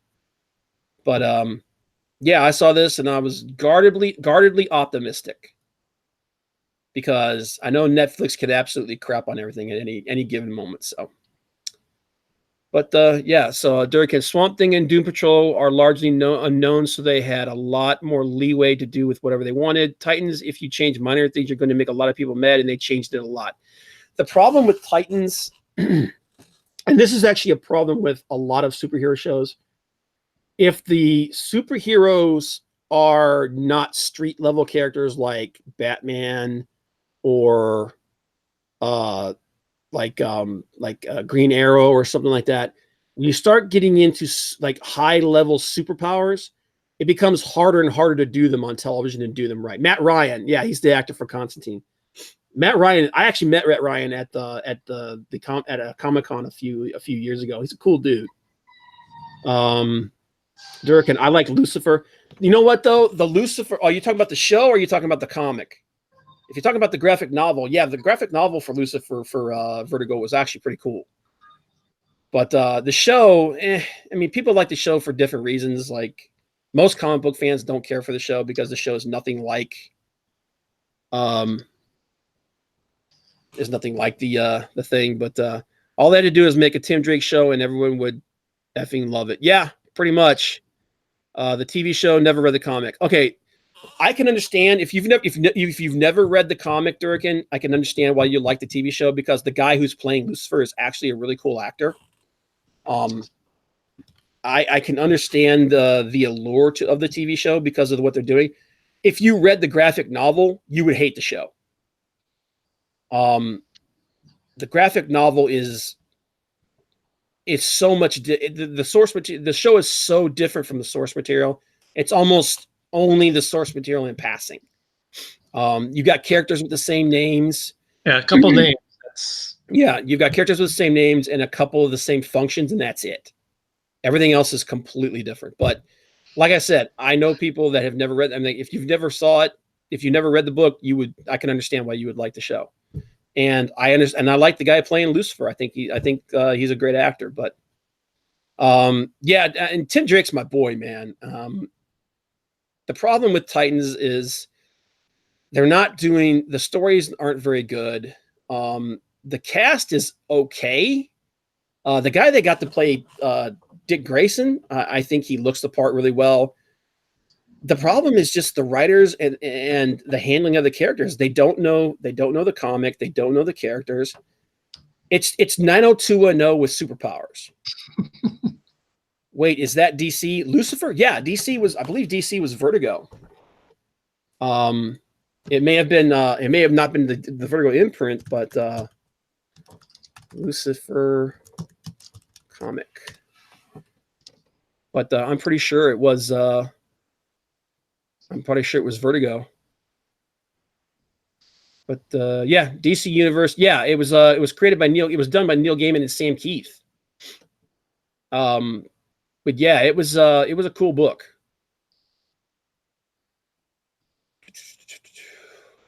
Let's see here. Yep, there you go. Well, let's get a good picture of a cover for Lucifer.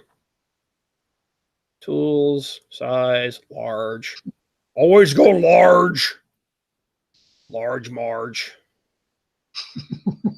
But yeah, it was Vertigo. So but yeah, the Lucifer comic was pretty cool, man. Tim Drake calls the elements they wanted to put into the CW stuff so they don't have to change anything, and all the fans then wouldn't have to complain about because it's not changed much. I'm a sucker for mythology and cosmology stuff. Yeah. Tim Drake is actually the way that they're doing Robin in the Titan show is completely wrong for any of the Robins except for Jason Todd. Like if the Robin they were doing in the Titan show was Jason Todd, okay, I get it. DC did kill Vertigo off.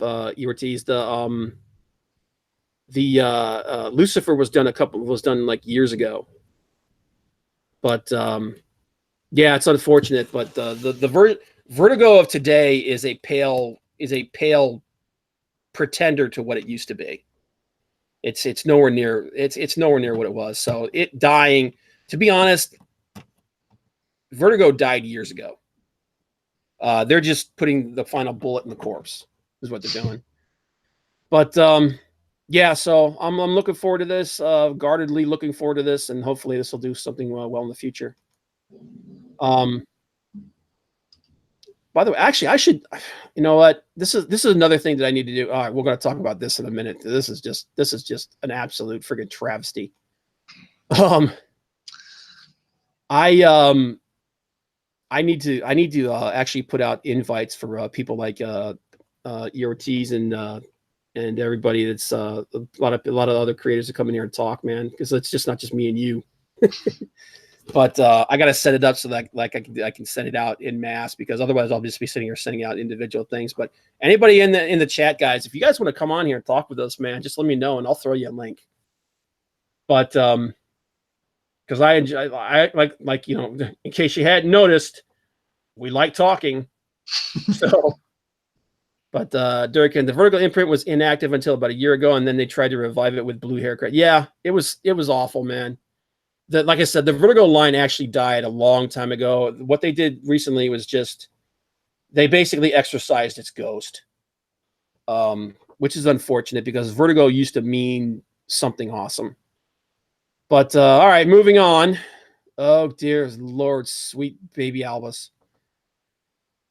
Charlie's Angels. Blue hair say ye, I say I. Yeah, because the new Vertigo line was with Zoe Quinn and all that crap. So Goddess Mode and all that other garbage. But okay, so Elizabeth Banks made a statement. Charlie's Angels, women are the audience, and the message is to believe women. Okay.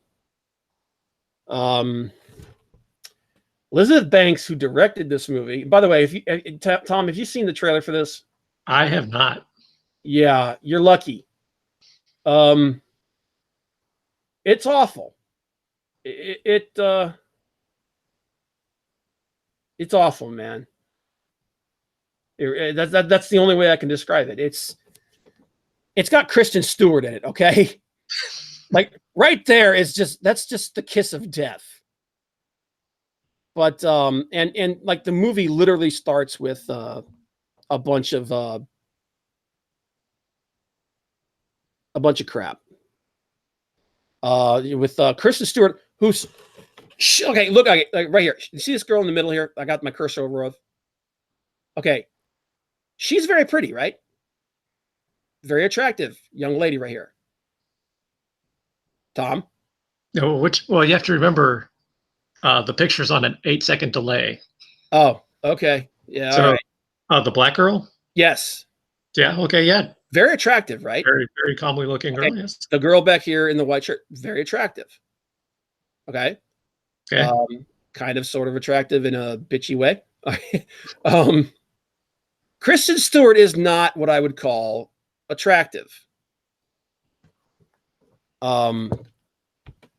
She also has, like we were talking earlier, she has the body of like a 14-year-old boy. And she's, and more importantly than that, she can't act, and she's got a constant guppy mouth, where her mouth is like half open all the time. Mm-hmm.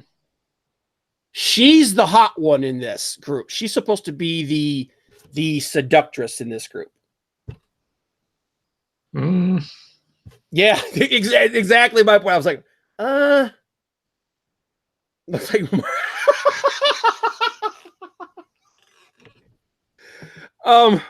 all right, Mox Rock says Kristen Stewart looks like Mark McGrath from Sugar Ray. Is it worse than the Joker trailer? Yes. Yeah, it is, man. It's so much worse than the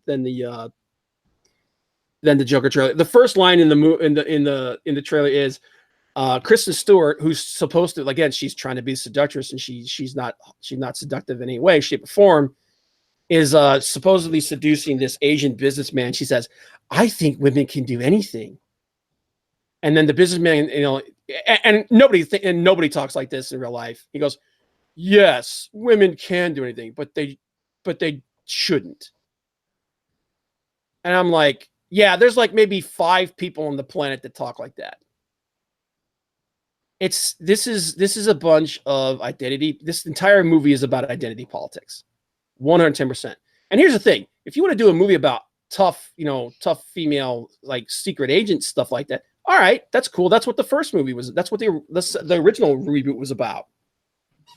But if this is just gonna be a friggin' social identity politics pamphlet wrapped in a movie, I'm not interested in it. Okay, and to be completely honest, I'm not interested in a Charlie's Angels movie to begin with, period. But yeah, that's pretty much why bother for me. So yeah, but like if the whole movie is just going to be you telling me that because I'm a guy, I'm evil, I'm not going to watch it. I don't have any reason to watch it. Yeah, thanks for the earworm there, Marox. Yeah, that's pretty good, man. Just say no to animal print. Oh yeah, that's the other thing too. Is like, why would you dress her like this? This is not attractive. Mark McGrath is a hot guy, though. She doesn't look like a hot guy. You know who would wear that? Peg Bundy would wear that. Yes, dude. Immediately when I saw this, I was like, this is like trash 70s garb. And she can't sing like Mark either. Early morning, dang, I got it stuck in my head. From my 4-post bed. Give me a stripperella movie. OMG, Peg. Yeah, Peg Bundy, dude. This is Peg Bundy if she was a 14-year-old boy.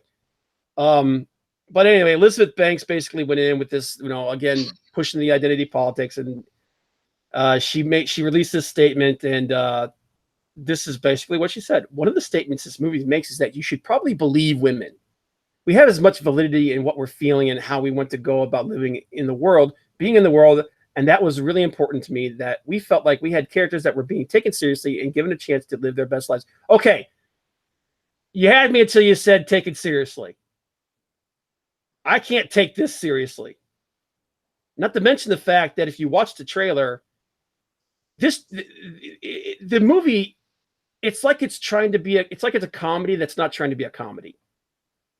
On the subject of believing women, the also pointed out the origin of the franchise to highlight its feminist roots. I honestly feel that the property has all the bona fides of feminism already built in. It does. Yes, it was absolutely a feminist series, television series. But it didn't it didn't paint men as evil. You know, it wasn't this, you should believe us automatically without thinking at all. By that I mean the original TV show was about women who went to the police academy, but then they were not allowed to be full police officers. They were given deputy officer clerks and meter maids. Okay. Sorry, just I don't think Max Rock's latest comment.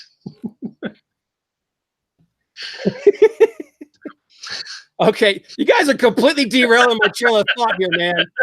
All right, you know what? All right, I'm just gonna read what you guys said in chat.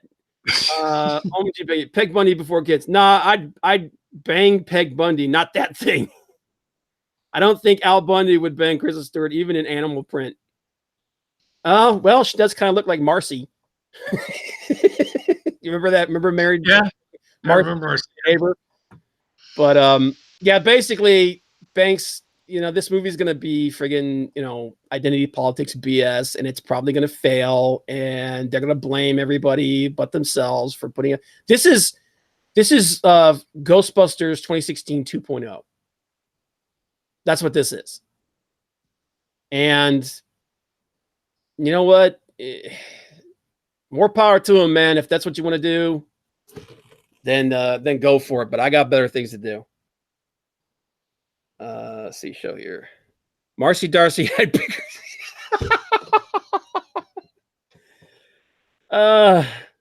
Marcy Darcy had bigger fun and prizes and cucked her husband though. Yeah. Well, yeah. I mean, well, she cucked her first husband until he basically left her because of that. And then the other guy came in, and the only reason he stayed with her is because he was a con artist. So, yeah, I agree. Cut the first one. Yeah, he did. But then he basically escaped. He faked his death and everything. Took off and became a ranger. Yeah, he became like a park ranger or something, wasn't it? Yep. But anyway, yeah, if you want to read this, I don't feel like it, especially not after reading all the stuff in the chat, because now my brain is like completely gone, and I got freaking Mark McGrath stuck in my brain. Worm. There you go. But yeah, man. Yeah, this is I have no desire to see this whatsoever. He fell in love with an eagle over Marcy. Yeah. It was ridiculous. But anyway, should have pushed her, but instead they pushed Guppy Mouth over here. All right. That's about all I got. Actually, you know what? You want to know what would be better than Elizabeth Banks talking about Charlie's Angels? The Unbreathable Skunk Girl. The Unbreathable Skunk Girl. No squirrels allowed. Tired of the same old superhero fantasy and horror comics where the good guys always win? I feel you. It's time to cheer for the bad girl. Unlike Jessica Rabbit, she's not just drawn that way. 80 pages of fun and full color. No sitting around sipping lattes in a cafe. Back Skunk Girl. Okay. I kind of want to know about the dead monkey, though. The dead monkey? That has me intrigued. Which one is it? Where you see a dead monkey? The wraparound cover. Oh, yeah, the wraparound cover. Okay. The astronaut monkey. I'm not sure. Honestly, I'm not sure about the monkey. But every time that picture pops up, I'm like, dead monkey. All right, you know what? Next time I'm on a stream with Manny, I'll ask him about the dead monkey. Actually, no, here, ERTs is here. ERTs is here. Hang on a minute. Show that. And hang on a minute. Let me do something. Let me do something here real quick. Oh, sending him an invite. I'm gonna make him an admin. Make him a mod in the channel, so that these guys can actually post some stuff. Let me get it up here.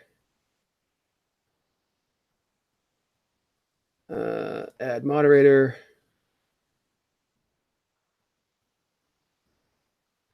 Add moderator. All right. That way, when we're talking about this stuff, they can post the links and I don't have to worry about it. You want to spank the monkey, shock the monkey. Another earworm. Another earworm. Yep. Shut the monkey.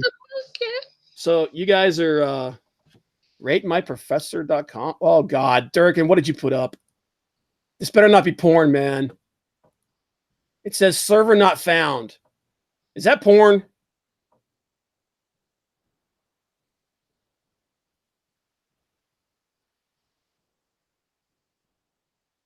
Unbreathable Squirrel Girl, Skunk Girl. There you go. I keep saying Squirrel Girl because my brain doesn't want to operate properly. But link didn't work.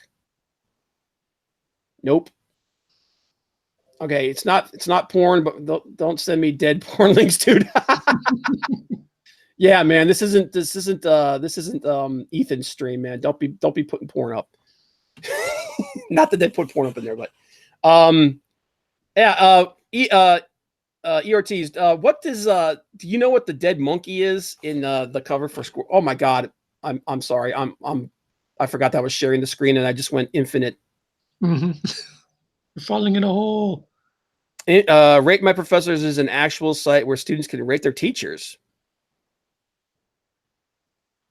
Okay. Good Dog Press. He threw up. Oh yeah, he threw it up. It is.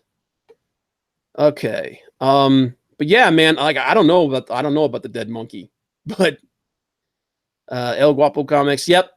Throw them all up there, guys. Throw up everybody that deserves a link, that deserves to get a look at. The monkey is Darwin. Oh, okay. Okay, Darwin. You mean like Darwin the evolutionist? I forget who's doing the book. Oh, okay. There's another indie book that's being done with a character named Darwin who is a monkey. Okay. Okay. So I'm assuming just every time we pull that up, I'm like, dead monkey. Wait, are these all different characters? Oh, it is. Okay, I see it now. These are all characters that are either streamers or that have avatars, or characters from other indie books. Like there's like right over here in the very far corner, the girl with the red hair and the ball cap. That's Pope Fire. And then up here, the blonde in the mini skirt with the and the like the bra top is that's was it the little girl Lethal? Okay, I see it now. All right, there's yeah, that's what. Okay, so they're just different. Okay. Yeah, they're all either characters from other indie books or streamers in the community that we're part of. Okay. Dude, oh my God, you know you're getting old when you see that and it doesn't register. I'm just like, oh, I don't know what these characters are. I think these are just like characters or villains from the book or whatever. Yeah, no, I'm stupid. Okay. All right then. But well, that explains that. Yep. All right. So that's Space Monkey. Once again, Unbreathable Squirrel Girl. God dang. Unbreathable Skunk Girl. Dude, I'm so tired. All right. Unbreathable Skunk Girl. Screw the yeah, forget the Squirrel Girl. She sucks. All right. So one last thing, guys. The parrot booster is crushed. Yep, the parrot is KG. Yeah, now that you said that, I'm picking out people's stuff. I'm like, oh, there's this, there's that, there's this person, like the big muscle dude in the middle there. I think that's Schnapley's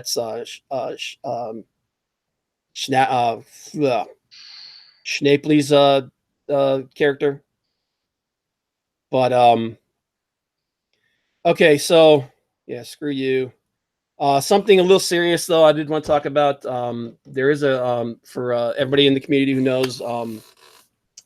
That Star Wars girl, her sister Ellen, that Star Wars girl, she's a streamer on the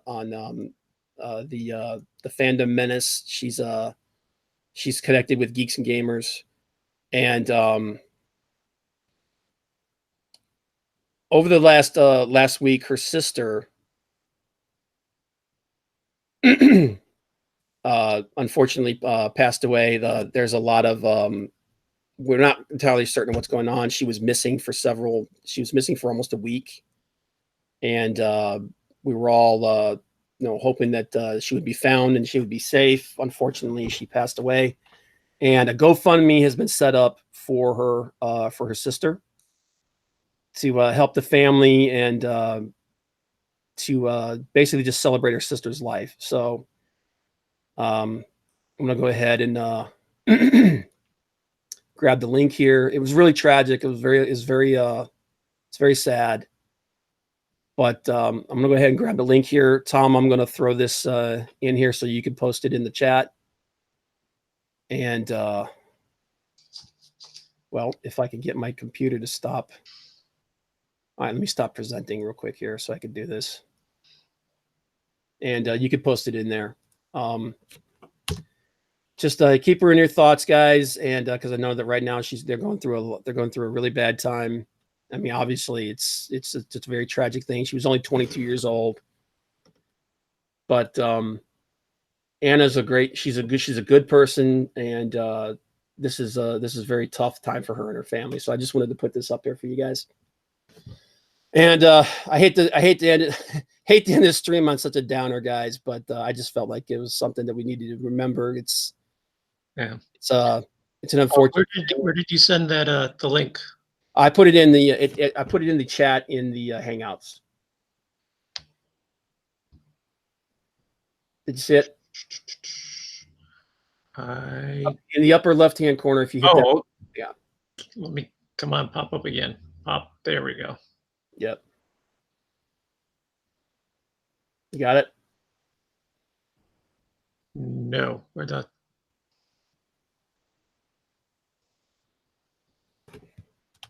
There, I threw it in there again. Oh. Sorry, it's popping up on the other side. Okay. Yeah. Let me stop because I'm doing the infinite thing here. Let me go back over here. Yeah, it was really, really, really tragic what happened. They were trying to track her through her credit cards and her social media and her vehicle, and they narrowed it down. We're still not sure exactly what happened. We don't know if it was an accident or if there was some kind of foul play or anything like that. And but it's rough. It's been a rough couple of weeks. John Malin, the creator of and again, my brain doesn't want to work because I'm trying to think. Sorry, Rob, I can't do that right now. Okay, I'll throw it in there in a little bit. But actually, you know what? I got it here. Hang on a second. I'll just go into the thing. The creator of Graveyard Shift, his nephew passed away suddenly, and the family. I think there's a similar thing going for the family for John Malin's family. I apologize for the infinite thing, guys, but let me throw this up here real quick.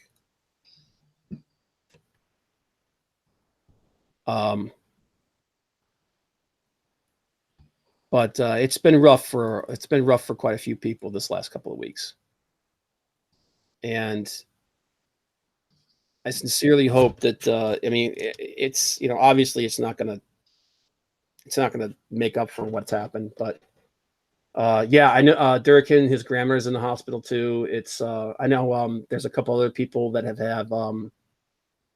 have family members and whatnot that are having some health problems and stuff right now. Just keep them in your thoughts, guys. Trying to be supportive. And that brings me up to another thing that I wanted to talk about real quick. There's been a lot of drama in our little community the last couple of months, and it's not necessarily a good thing. But I honestly and I truly believe that if we create a lot of the problems in our lives, and you just gotta, I had this all thought out, and now I just can't get the words out. I see a lot of people tearing into each other. I see a lot of people going after each other on social media, and there's a lot of drama going on right now. And I really think that we create a lot of that ourselves. And at the end of the day, I think it's better for us if we can't let that stuff define us. We have these things going on with our families and in real life, and it makes all that stuff trivial. And just just just cut it out of your lives. Okay, it's not worth it. It's unhealthy for you. And Life is tough enough. You don't have to find reasons to make it tougher. Drama will come along. yeah. It'll be here. Don't go after it. All right, Elliot. Hey, Ortiz. I called him Elliot again. Ortiz. Good luck on your trip, man. I know you're kind of under the weather. But hope you feel better, brother. Take care. Be safe. But yeah, and like I said, I had this whole thing that I was going to talk about in my head. I don't even like going on social media anymore because I just see people tearing at each other. Live drama free. That's it, brother. Yep. Yeah, be safe, man. Feel better. And I was actually talking to my dad about this the other day, and he reminded me of something that of a passage that he used to tell me about. And it's one of those, it's basically, it's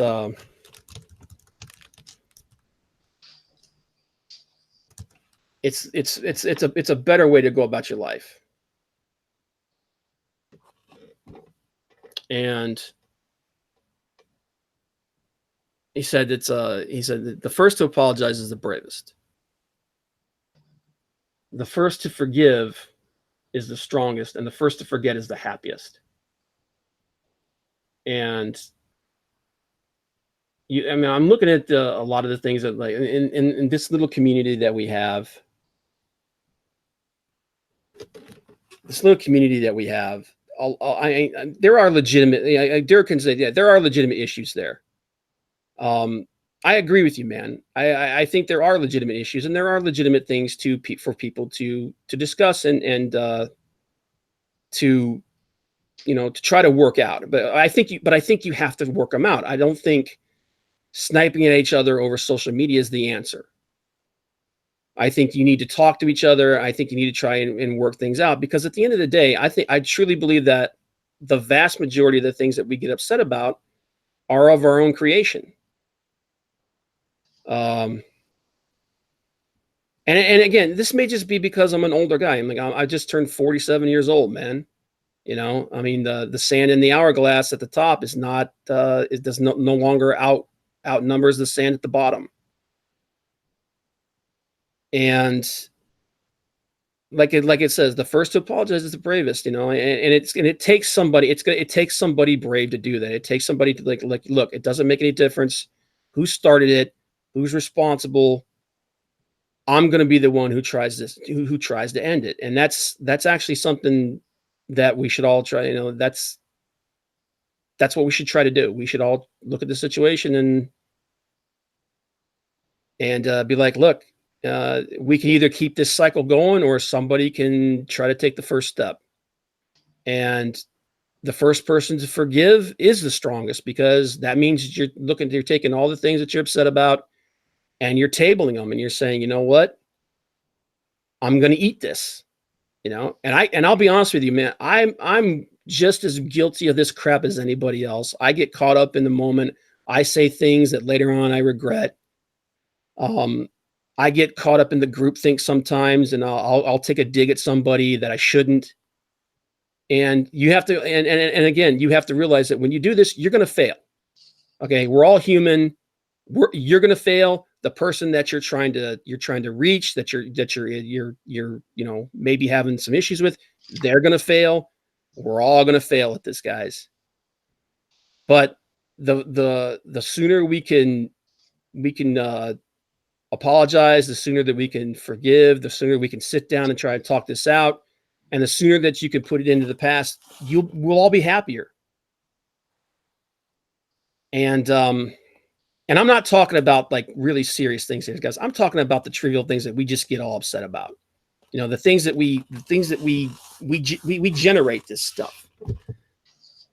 But you know, like I said, I mean, with all the things that have happened, you know, with Anna and John Malin's nephew and all these other things, and other things that happen in our lives, maybe like those are true tribulations. Those are true tribulations, guys. Those are real things that we have to deal with in life, and we don't need to create more problems than already exist. And again, I apologize for taking it into this area, but I see so much of this in the last few weeks, just people just digging at each other, and I truly think that it needs to stop. And I don't want to I like most of the people in this community. I like most of the people that come across, you know, and I don't like seeing everybody at odds with each other. And I just want everybody to you know, just take a breath, take a step back, and try to work this thing out, because I think we'll all be better for it. But I apologize for that, guys, and I know it's, like I said, the language I'm using is very clumsy, and obviously there are situations and things that people have that are legitimate and people have to deal with. But this is aimed more at you know, just people that are taking snipes at each other and stuff that are unnecessary. And I truly want everybody, you know, to be happy and to find what they want. And I think if we're all willing to just maybe thicken our skin a little bit, maybe take a deep breath and take a step back, that we can reach that. But I apologize again. I apologize. I didn't mean to take it into unpleasant territory. On that happy note. Yeah, it was just something that I've just seen the last couple of weeks have just been really ugly. And I just, you know, normally I don't weigh in on that stuff. I try to avoid, like, I try to avoid stuff like that, like the plague. But it's depressing when you see people that you like and that people you respect, and they're just going at each other. And so much of it it is unnecessary. It truly is. I think we generate a lot of the drama in our own lives. But, and boobs are great. Yes, boobs are great, Durkin. Hail boobies, yes. They're certainly soothing. Was it Albany, going back to the whole marriage children thing? Albany says it's okay to call them snack trays. But yeah, I apologize for that. I mod for boobies. There you go.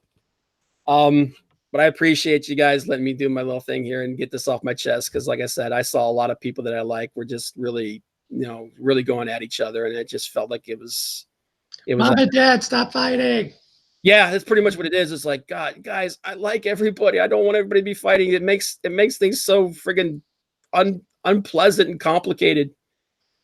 But yeah, I appreciate you guys being here today. That's pretty much all we had. Like I said, this because of our schedule and everything, and because everything was going on, we kind of threw this together. But appreciate everybody being here. Durkin, Mox, Ortiz, good luck and be safe on your trip, brother. Holly, she stepped in. And Durkin, I'm trying to Flit Imarant, everybody that stopped by, appreciate you guys. We'll be back to our normal schedule next week, and hopefully, yeah. And remember, back the Unbreathable Skunk Girl. You got it right. Yeah, I actually had to stop and think about it for a second, but I got it right. But yeah, and as always, guys, if anybody like if you've got something you want to talk about, just hit me up. I'm always looking to bring people on here to talk with me and Tom.